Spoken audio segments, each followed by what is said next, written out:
Welcome to everyone.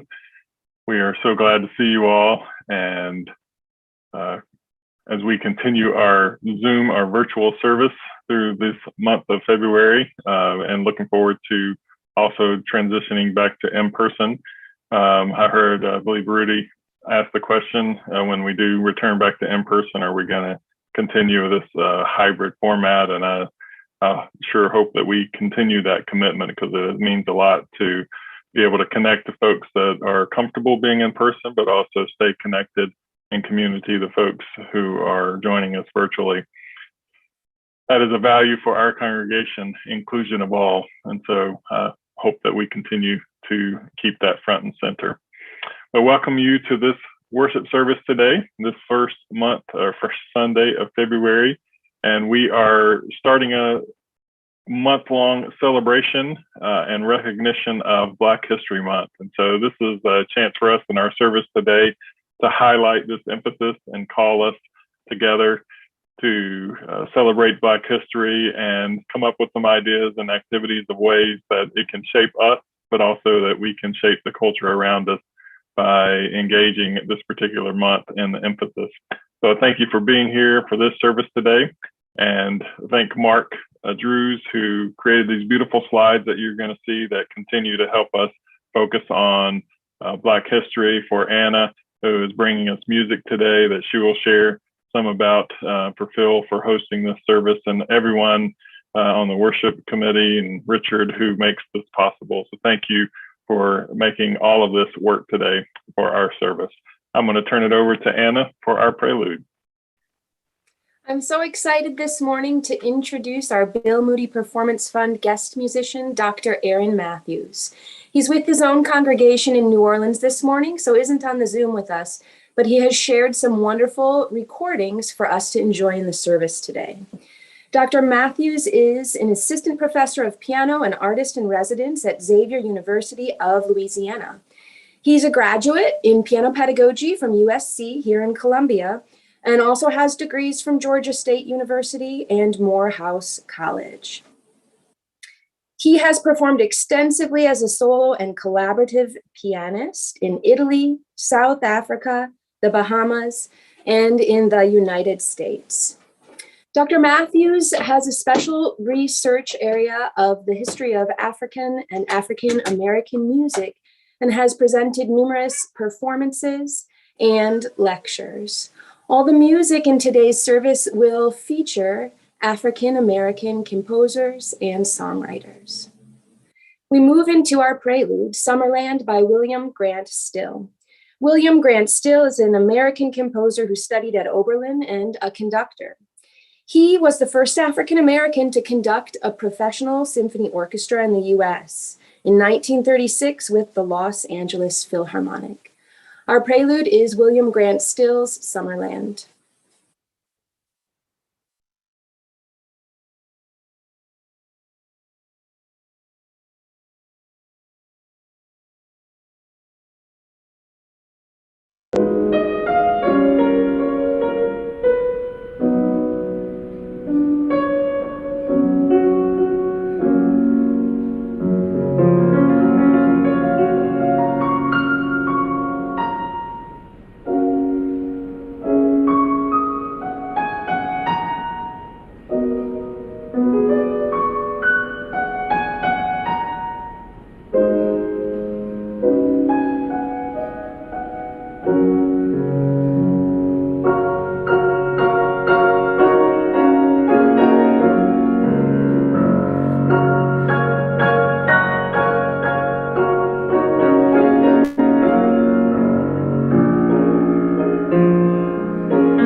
Let us begin our service today with our congregational commitment. I know that you're muted, but please repeat along with me. Love is the doctrine of this congregation. The quest for truth is its sacrament, and service is its prayer. To dwell together in peace, to seek knowledge and freedom, to serve others in community, thus do we covenant with one another. Welcome to the Unitarian Universalist Congregation of Columbia. Our minister is the Reverend Stephen Robinson, and on those Sundays where Stephen is not in the pulpit, we present a variety of speakers from this congregation or from the wider community. Unitarian Universalism is a diverse and non-creedal religion. We are a covenantal religion, which means that we don't have to believe the same in order to treat each other the same, with respect, equity, compassion, and dignity. Our community is based on deeds, not creeds. As Unitarian Universalists, we side with love, embracing all people, regardless of age, color, race, socioeconomic status, physical ability, or religious background. We are a welcoming congregation, which means we also embrace LGBTQ individuals. At this time, we would like to recognize any guests or visitors who are with us today. If you would like to, please unmute yourself and share with us your name, where you're from, and any other brief details about yourself.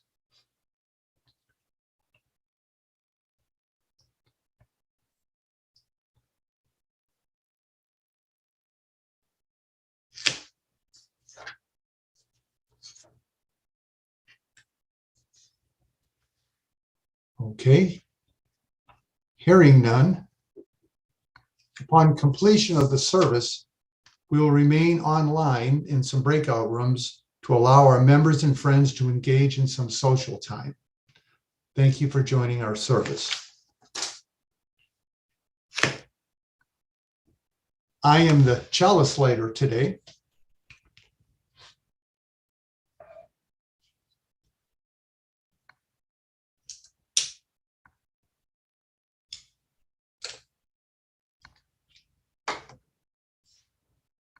We light this chalice, symbol of Unitarian Universalism.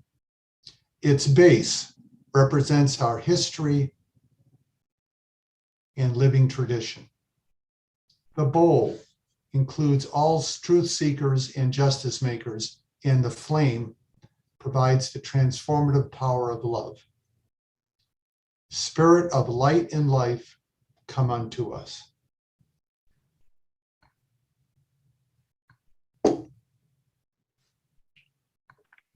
Thank you, Phil, for getting our service started. For our opening words today, I'm going to share a poem by Elizabeth Alexander.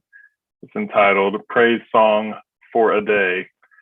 Elizabeth Alexander, you might remember, took the stage at the inauguration of President Barack Obama in 2009.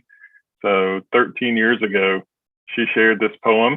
I invite you afterwards, there's a wonderful video on YouTube of Elizabeth reading the poem. It's called Praise Song for a Day, Here and Now, and it combines some images from the inauguration, but also includes her reading it on the other side of all the events that have happened over the past 13 years, and in talking about Praise Song for a Day and what it means to her in this current time as well. So take some time after the service later today or in the week and look up on YouTube, Praise Song for a Day, Here and Now. But for now, I share her poem. She is a professor, was a professor at Yale University and the Department Chair of African American Studies for about 15 years, I believe, and now functions as a poet and adjunct professor from time to time. So I share her poem, Praise Song for a Day, as our opening words. Each day we go about our business, walking past each other, catching each other's eyes or not, about to speak or speaking. All about us is noise, all about us is noise and bramble, thorn and din, each one of our ancestors on our tongues. Someone is stitching up a hem, darning a hole in a uniform, patching a tire, repairing the things in need of repair. Someone is trying to make music somewhere with a pair of wooden spoons on an oil drum, with cello, boombox, harmonica, voice. A woman and her son wait for the bus. A farmer considers the changing sky. A teacher says, take out your pencils, begin. We encounter each other in words spiny or smooth, whispered or declaimed, words to consider, reconsider. We cross dirt roads and highways that mark the will of someone, and then others who said, I need to see what's on the other side. I know there's something better down the road. We need to find a place where we are safe.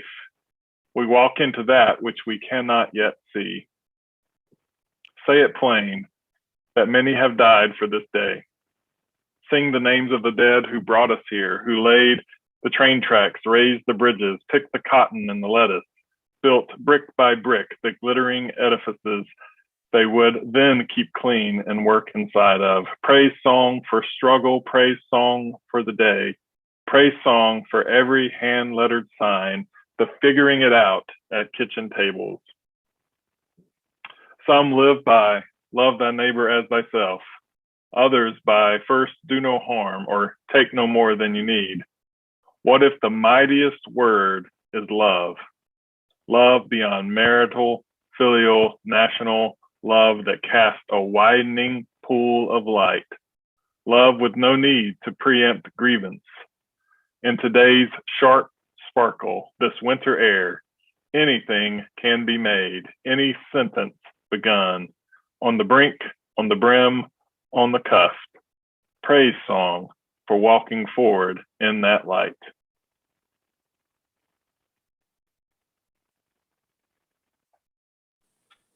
I invite you to join in singing our opening song, One Foot, Lead with Love. The words and music are by Melanie Demore, and this is from the Justice Choir Songbook. Words won't be on screen. This is a call and response song, so I invite you to call back what you hear me sing. The words for the refrain that we'll sing together are, you got to put one foot in front of the other and lead with love. You got to put one foot in front of the other and lead with love.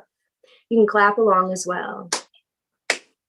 You got to put one foot in front of the other and lead with love. Put one foot in front of the other and lead with love. You gotta put one foot in front of the other and lead with love. Put one foot in front of the other and lead with love. Don't give up hope. You're not alone. Don't you give up.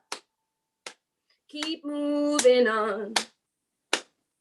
You gotta put one foot in front of the other and lead with love. Put one foot in front of the other and lead with love. You gotta put one foot in front of the other and lead with love. Put one foot in front of the other and lead with love. Lift up your eyes. Don't you despair. Look up ahead, the path is there. You gotta put one foot in front of the other and lead with love. Put one foot in front of the other and lead with love. You gotta put one foot in front of the other and lead with love. Put one foot in front of the other and lead with love. I know you're scared, and I'm scared too. But here I am, right next to you. You gotta put one foot in front of the other and lead with love. Put one foot in front of the other and lead with love. And lead with love, and lead with love.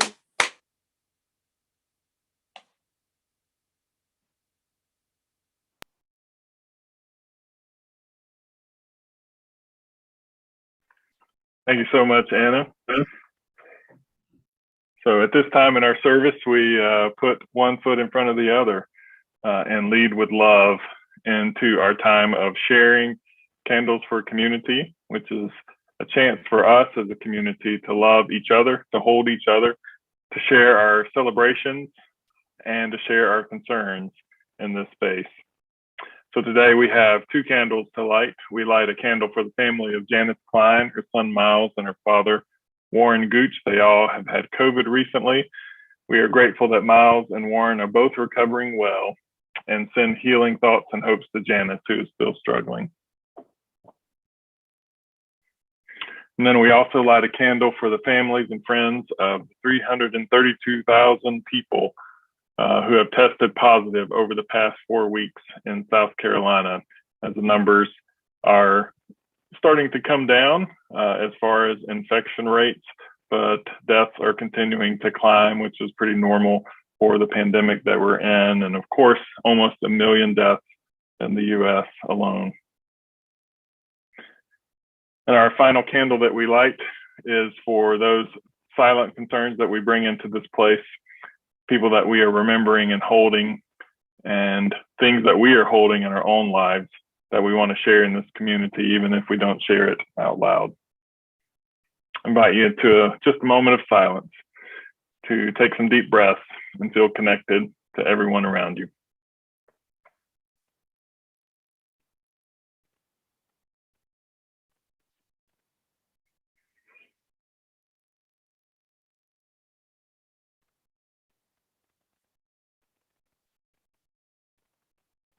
Thank you.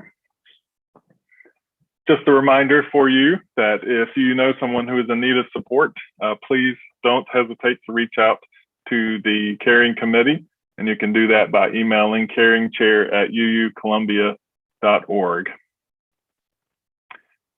As we prepare for our offering this morning, it is my pleasure to introduce Sue Berkowitz, who is representing our Share the Plate recipient for the month of February. So thank you, Nancy, for making this arrangement and connection and preparing us for Sue Berkowitz to share.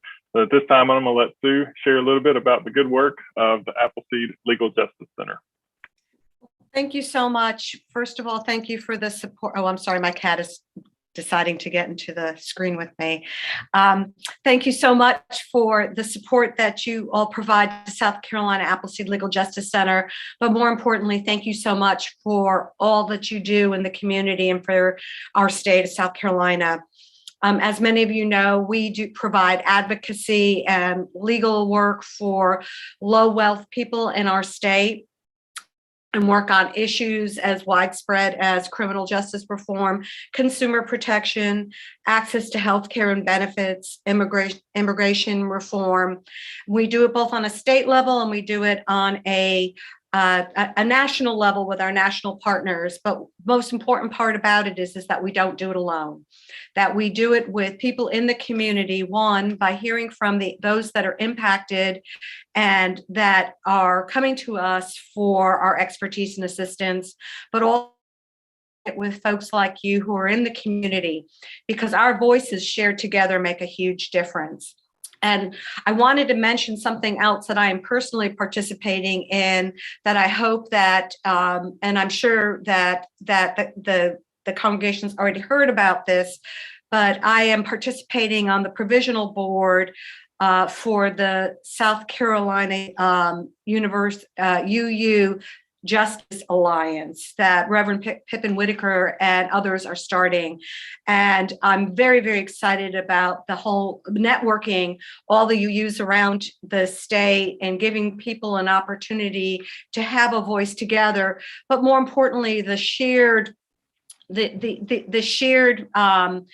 concept that we have with the alliance, that most importantly, it needs to be those who are impacted that have to be at the table telling us what they need and what are the best solutions for them.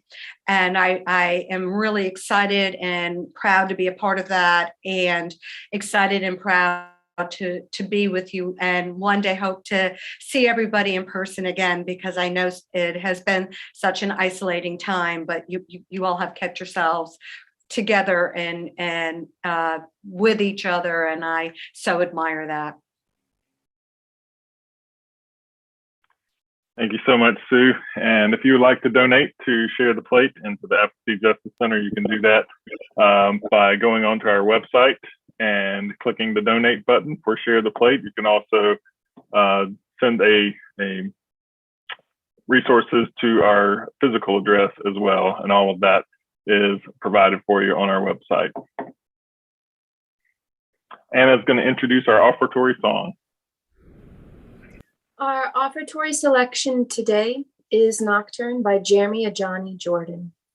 Jordan was born in Chicago, and he is a classical and jazz pianist, improviser, and composer who's performed throughout North America, Europe, and Japan in places such as Carnegie Hall, the United Nations Arts Council, and Tokyo Opera City.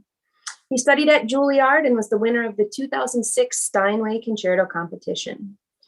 Jeremy Ajani Jordan continues to compose solo piano music, chamber music, orchestral music, and electronic music. His recent album, For Flint, featured several original jazz compositions and raised money to purchase clean water for families affected by the Flint water crisis. Dr. Matthews performs his Nocturne.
Thank you so much, Anna, for bringing us beautiful music today. February is Black History Month. This is a month that is dedicated to celebrating names and faces, stories of contributions that have evolved over time to this setting aside of the month of February since 1976. In 1915, the Association for the Study of African American Life and History formed under the leadership of the historian Dr. Carter Woodson. He received a PhD from Harvard University and remains the only person to receive a PhD whose parents were slaves in the US. He was a journalist, a historian, and educator, and dedicated his life to the study of Black history. His association a decade later set aside a week that coincided with the birthdays of Frederick Douglass and Abraham Lincoln, a week dedicated to African American history. Woodson believed that the roles of African Americans in history have been overlooked and not included by historical scholars. He understood that history is a story, the story of how we got from there to here. How we tell the story influences how we see ourselves and our culture, and at the same time, they are influenced by how we see ourselves and our culture. The relationship is cyclical. So it's not just about reporting the facts. This is about how we tell the story surrounding those events and how they are experiencing the events and interpreting them. History is always about story, sharing events, experience of the events, and interpreting of those events. A good example of that is the story that shows up in mythology of the Trojan horse. And I think we all know the story well from various resources that during the war, the Trojan War, the Greeks, as they invaded the city of Troy, came up with a scheme to bring a huge wooden horse into the city of Troy, and then used it as a way to hide and come outside and take over the city in an ambush. So the two telling of the stories that we get are one from Homer's Odyssey, and Homer, bringing the Greek perspective, describes it as a brilliant military and tactical measure that celebrated the ingenuity and creativity and courage of the Greek soldiers, described it as one of the most amazing events in history, in military history. And then we get Virgil's Aeneid, a story from the perspective of the Romans. And by the time Virgil tells the story, it's told from the perspective of the people of Rome and describes the Trojan horse as an act of cowardice, an act of desperation, an act of, as Virgil says, unbecomely of men. So you have two people that have this same event, and how they experience it and how they tell the story is how we come up with bringing all that together into what we describe as history.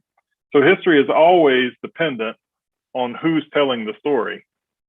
It's not scientific in that we have a bunch of facts that we just communicate these facts. Those facts are always represented in story and the perspectives of the storytellers. One of my favorite theologians in Christian theology is John Macquarrie, who is an existentialist theologian. And he says, you know, once you get down to the facts of the matter, it really doesn't matter whether or not Jesus walked on water. What's important is that there are people that experience them as one who walked on water. And so the story gets told. History is always a story, but it does matter how we tell that story. Black History Month helps us be thoughtful about how we tell the story of history. It's not an attempt to change historical events, but rather it's an effort to remedy the wrong of the injustice of exclusion. This is an intentional acknowledgement of the lives of individuals who made a tremendous impact on our lives and our culture. It's an acknowledgement of their creativity, their wisdom, their courage, their ingenuity, their determination, their passion. Carter Woodson believed that the acknowledgement of these people and these events in the story of history and the education and professional connection of all people is one thing that could make significant efforts in the work against racism. Unfortunately, we most often can't detail the extraordinary accomplishments and contributions of African Americans without giving an unfiltered view of the ugly barriers of racism, violence, and evil acts that they overcame. We don't just learn about Martin Luther King Jr. by visiting his church of Ebenezer in Atlanta, or standing on the marker on the steps of the Lincoln Memorial where he gave his I Have a Dream speech. To learn the full story of Martin Luther King Jr., we also have to visit him in the Birmingham prison through his letter that he wrote. We have to go to Memphis and stand outside the Lorraine Motel on that sacred ground. Sometimes we have to dive deep into history and go to places that require our bravery, our determination, our awkwardness, our anxiety, to face the things that maybe we want to hide or forget or gloss over. The ugly parts of our history need to be told. They are the full story of our history. NPR highlighted the story of Harry T. Moore this week and his wife, Harriet Moore, in Mims, Florida. And the feature on NPR focused on a group of 8th grade students who were standing in the replica of the 1940s home of the Moores on the campus of the Moore Cultural Center. It's a replica because the original home was destroyed. It became a place of violent death as a bomb exploded under the bedroom on Christmas Day, killing Harry Moore and his wife, Harriet. These 8th graders stood in this hallowed space, this reconfigured home that was decorated in the 1940s style. They gathered around the Christmas tree that was standing in the kitchen as it would have been in that 1940s era. They stood and listened to the story of Harry and Harriet in a place that was an image and symbol of death, of violence, of hate. These brave students who stood in that place of evil and violence and death got to learn about this extraordinary man, Harry, and this extraordinary woman, Harriet. Harry and Harriet were both educators in Florida. Their activism focused on shining a light on the horrors of lynching in Florida. Harry became the first secretary of the NAACP in Florida, and together they worked on obtaining equal salaries for Black and white teachers. They also believed that voting rights were the most important thing they could do, and they founded the Progressive Voters League, a group responsible for registering over 100,000 Black voters. Moore campaigned against the corrupt sheriff and worked to have African Americans released from prison who were accused and convicted of crimes that they did not commit. And the 8th grade teacher that was leading the field trip for these 8th grade students, as she stood in that hallowed place, said all of these things they knew were dangerous, and they did them anyway, because they were the right thing to do, because they were the loving thing to do, because they were the just thing to do. But all of these things cost them their lives. How we tell the story determines the role that history then plays in our lives. These lives, these stories, these extraordinary individuals have to be highlighted, acknowledged, and celebrated. This allows us not only to learn about history, but to actually participate in it. It even lays the foundation for us to help shape history, to make history, as we advocate for our fellow South Carolinian Michelle Childs and other African American women being vetted and considered for the historic seat on the highest court in the nation.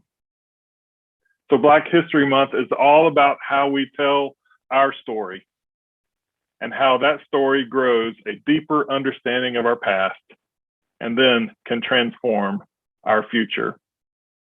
So I invite you through this month of February to use this month to celebrate, to learn, to grow, and appreciate the contributions of African Americans in our history and tell the story as it needs to be told. Thank you.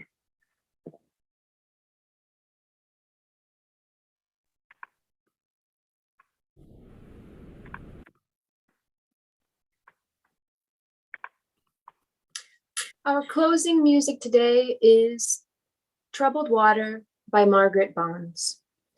Margaret Bonds was born in Chicago in 1913. She grew up in her mother's household, which was a place that was regularly the hangout for African American students and many of the leading artistic and literary figures that either lived in or visited the Chicago area at that time. She began studying piano with her mother at a very early age, and by the time she was 8, she progressed to studying at the Coleridge Taylor Music School. Eventually, she studied composition with Florence Price and William Dawson. In 1929, Margaret Bonds was admitted to Northwestern University, where she was allowed to study, but was not allowed to live or to use their facilities. Her years there represented direct exposure to racism, and she described her experience and how she learned to cope. She said, "I was in this prejudiced university, this terribly prejudiced place. I was looking in the basement of the Evanston Public Library where they had the poetry.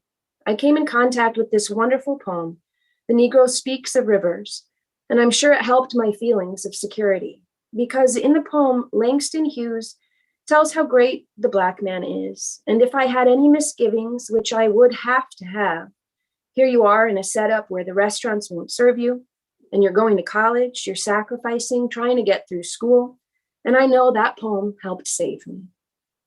Margaret Bonds in 1934 was the first African American to perform with the Chicago Symphony Orchestra.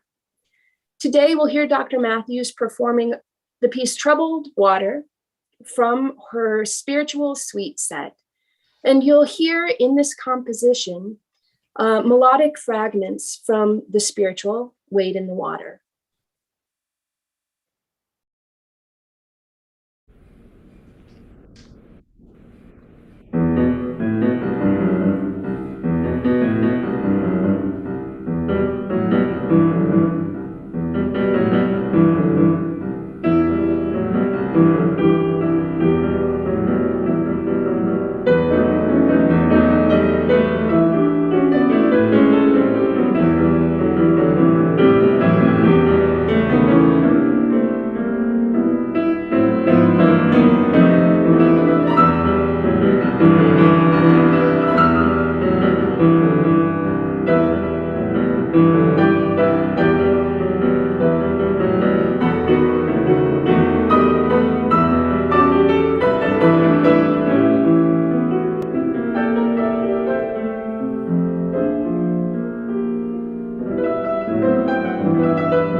Thank you so much. That was just phenomenal.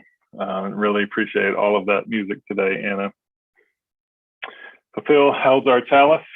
So as we extinguish our chalice and leave this service today, may we use this month of February to stand in the brave spaces, to tell the story of so many Black lives that not only matter, but have shaped our history and our culture and continue to shape, inspire, and transform us.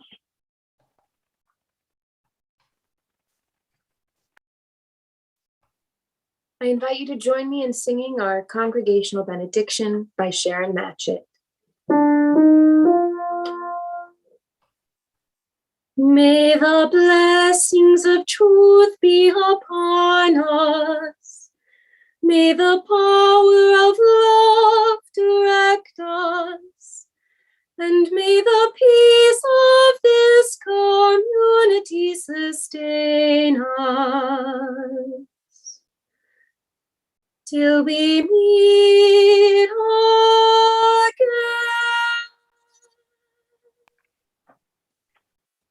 Thank you so much for being a part of this service today. For our guests that were here, we definitely want to take an opportunity to appreciate you for being in our service today.